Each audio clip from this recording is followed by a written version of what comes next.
Местные новости в Нерюнгри стали доступнее. Телеканал «Якутия-24» запустил местное вещание в городе. Теперь о главных событиях жители Нерюнгри смогут узнать ежедневно в 20:30. Пока новшество доступно для пользователей оператора Ростелекома на кабельном ТВ. Однако в планах расширение каналов доступа. Подробности в нашем следующем материале.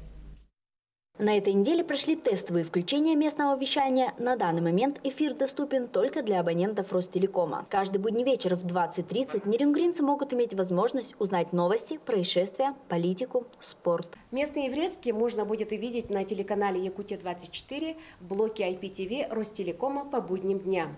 В течение 13 минут мы расскажем самые свежие новости города и района. Также планируем выдавать в эфир актуальные интервью на злободневные темы, будем знакомить с погодой, транслировать развлекательно-познавательные проекты. Местный контент востребован зрителями. Они хотят знать, что происходит здесь и сейчас. Много новостей узнаем, очень полезная программа, я вам скажу. Потому что много или со слухов узнавать, или узнавать как бы живого источника. Вот так вот, очень положительно. Время как раз люди с работы пришли. Всем интересно, и молодежи, и взрослым, и всем. Так что молодцы, снимайте. Теперь буду знать о новостях в Нерюнгринском районе. Это очень отрадно, что появляется такая возможность у жителей Нерюнгринского района посмотреть самые свежие новости по телевидению.